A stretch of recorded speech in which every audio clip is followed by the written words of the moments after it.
Hey, I've got a question for you. Are you creating valuable content for your audience, or are you just adding to the noise?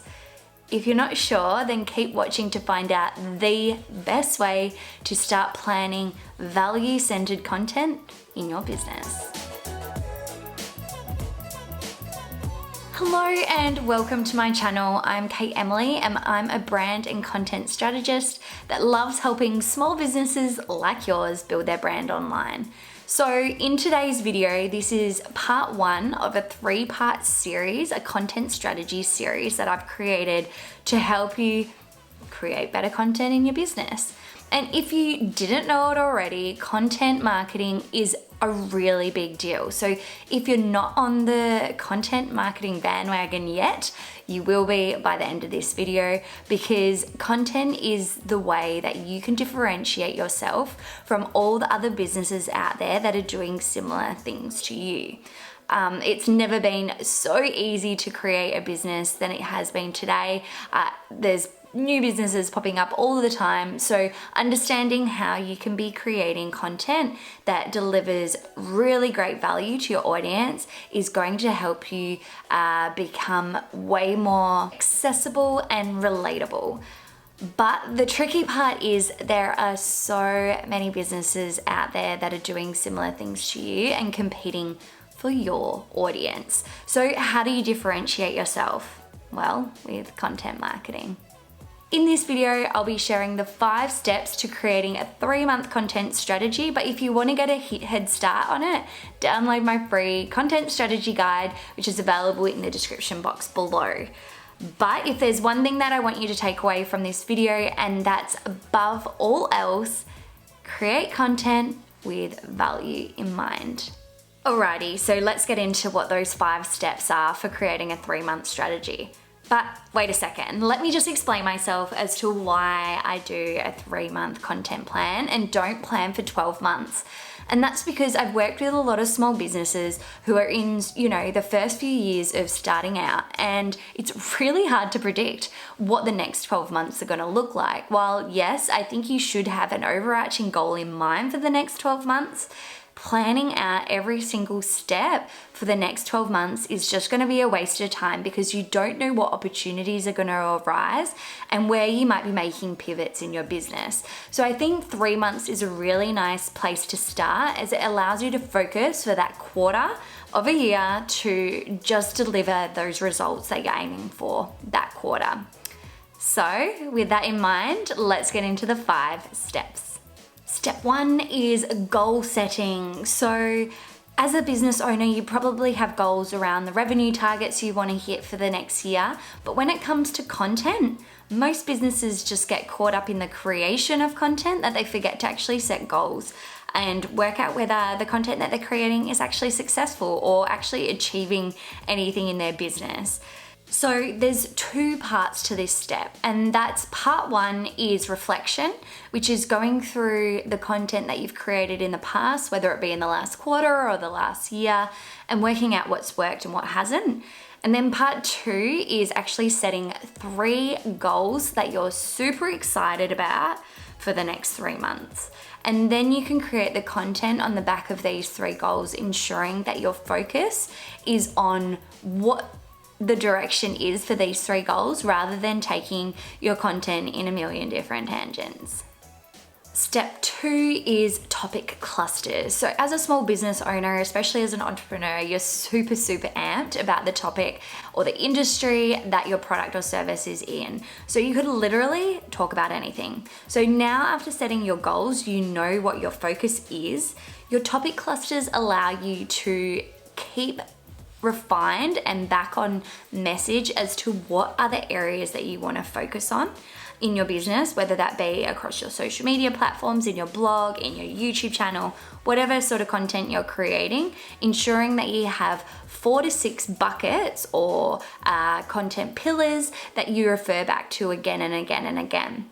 So I've created a whole video about content pillars or topic clusters, which you can refer to now and go watch that. It's got a whole lot of examples in there to get you started. Step 3 is pillar content.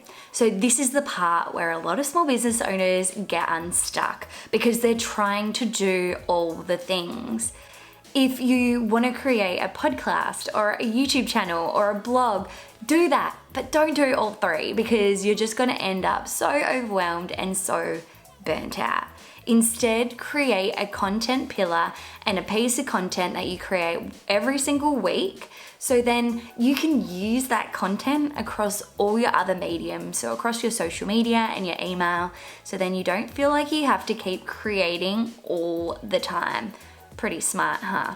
Well, I'd love to know what content pillar you're creating, whether that be a blog, a podcast, or a YouTube channel, or something else.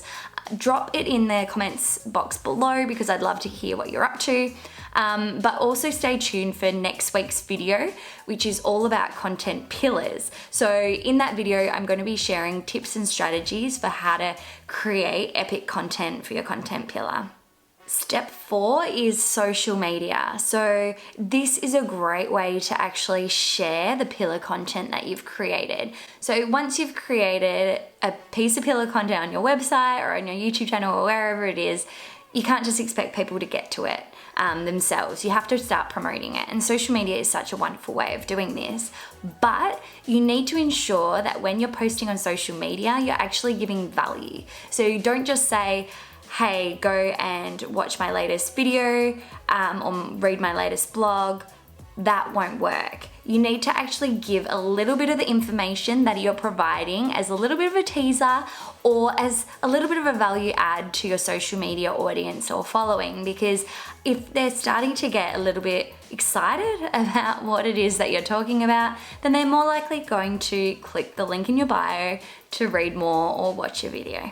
So how I would recommend setting this up is, rather than saying, read our latest blog featuring 10 tips for eating more greens, brackets, link in bio, I would suggest creating a post like, do you struggle to find tasty ways to add more greens to your diet? Well, here are some hacks you might like to try. For more ideas, check out our latest blog article via the link in our bio. That's going to have way more engagement, not only on your feed, but also getting people from your feed to your post. And step 5 is email marketing. So if you're feeling a little bit scared about sending too many emails to your subscribers, and so you only end up sending an email every now and then, don't worry, you're not alone. But the problem is that if you only send out emails now and then, people will forget about you and forget about your product and your service. So you need to be showing up consistently, but consistently providing value. So don't just start spruiking your sales messages every time you send out an email, but actually give them something of value. And that's where your pillar content comes in, because you can actually leverage this content in your emails. But here are 5 tips for creating great emails.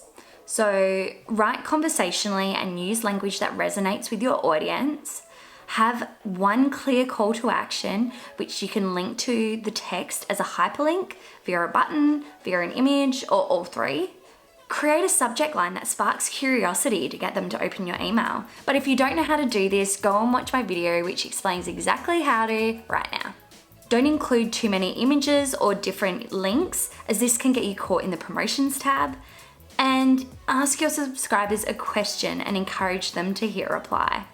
So your next step is to schedule in some time, maybe an hour or so, to take yourself to a cafe and spend some time creating this content strategy. So I like to go to a cool little trendy cafe where I can feel super creative and focused, and coffee definitely helps, and get out of my workspace so then I can just be in this zone of creativity, which I find really helps. So you might want to create your strategy in a Google Doc or a tool like Asana or Trello, or maybe even write it directly into your planner. Whatever works for you is great. I love to color code as well, so I'll create a color for my Instagram, and then for my email, and then also for my content pillar as well. If you haven't already downloaded my free content strategy guide, go and do so now. It goes through these 5 steps in a lot more detail. So the link is in the description box below. But if you love this video, make sure you subscribe because I'll be releasing part 2 of the series, which is all about pillar content and giving you tips on how to create that. So it's going to be a great one for you if you're not already creating that pillar content, or maybe you need to just refine it a little bit more. But that's it from me for now. So I will be back here next Tuesday with part 2 of the content strategy series. So until then, bye for now.